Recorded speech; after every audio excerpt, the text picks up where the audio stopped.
La différence, elle s'explique par le fait que les firmes choisissent les prix qu'elles appliquent dans chaque pays. Donc les firmes vont trouver que la France est un marché intéressant, elles vont donner un bon prix à la France, elles vont trouver que la Belgique était un trop petit marché, elles vont appliquer un prix beaucoup plus élevé.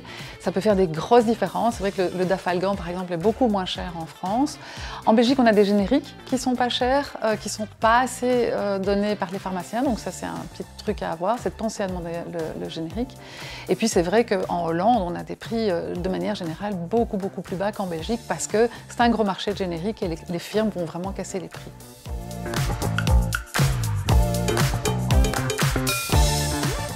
Ah, c'est une réalité. L'industrie pharmaceutique, c'est l'industrie la plus rentable au monde, plus rentable que la finance, que le pétrole, que toutes les industries qu'on peut voir.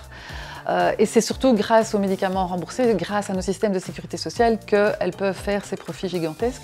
Chez Solidaris, on a fait une étude qui a montré que les prix qu'on paye via la sécurité sociale sont en général 15 fois plus chers que le prix juste.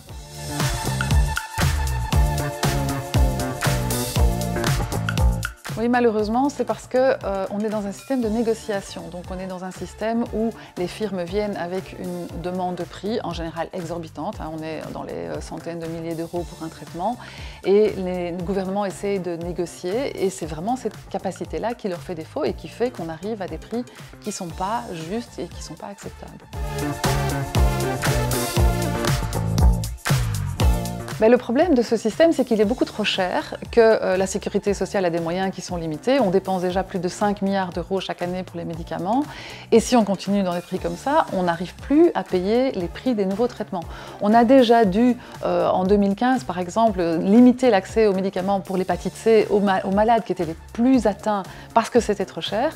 Et c'est ce genre d'histoire-là qui va se répéter.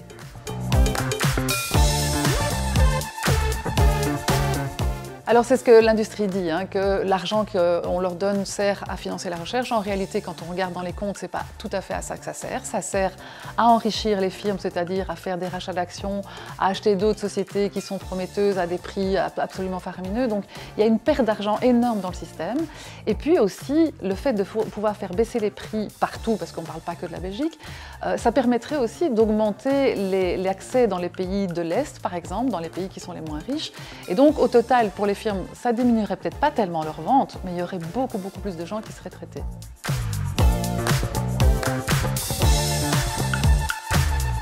Alors un système plus juste, c'est un système où on pourrait négocier tous ensemble, par exemple en tant qu'Européens, de manière transparente et sur base de quelque chose qui se rapproche de la réalité. Donc les firmes, elles ont des coûts pour développer les médicaments, on est d'accord de les couvrir. On pourrait leur donner un bon incitant pour aller vers des médicaments qui nous intéressent nous, pas les cibles que eux veulent, mais les médicaments dont nous on a besoin. Et là, on pourrait avoir un système qui serait à la fois solidaire, juste pour les firmes et surtout juste pour nos systèmes de sécurité sociale.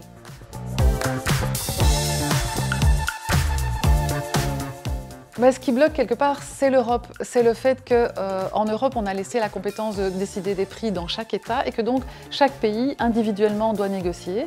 Les firmes ont obtenu le fait de pouvoir négocier chaque fois de manière secrète. Donc en Belgique, on fait des contrats dont on ne divulgue absolument pas les résultats. C'est la même chose ailleurs. Donc personne ne sait ce que les autres ont négocié. Forcément, ça nous rend faibles. Donc ce qui nous permettrait d'avancer, c'est vraiment de savoir ce que les autres obtiennent et puis surtout de négocier ensemble.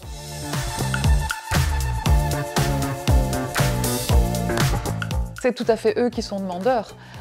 C'est pas nous qui avons voulu cette opacité, c'est pas nous qui avons voulu des contrats secrets, c'est les firmes qui nous ont dit écoutez, si vous nous faites un truc secret, on vous fait une belle réduction. En tant que bon gestionnaire, on se dit oui, on va prendre la réduction et on s'est pas rendu compte qu'on allait devenir tout à fait aveugles, tous, et que finalement ça allait fortement nous empêcher de négocier parce qu'on ne sait pas ce que les autres font, on a peur de ne pas avoir accès parce que la firme nous dit clairement si vous voulez pas mon prix, vous n'avez pas mon médicament. Donc c'est quoi? C'est un chantage, on est obligé d'y céder et tant qu'on n'est pas fort et tant qu'on n'est pas tous européens ensemble pour négocier, on n'y arrivera pas.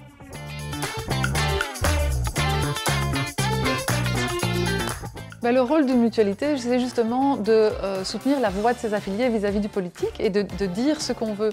Alors chez Solidaris, on a mis en place une pétition qui demande par exemple de mettre un modèle de prix juste dans la réglementation pour fixer les prix. Donc c'est quelque chose qu'on ne peut faire que si on a suffisamment de gens avec nous qui soutiennent cette demande et qui va mettre une pression pour les politiques pour avancer dans ce domaine.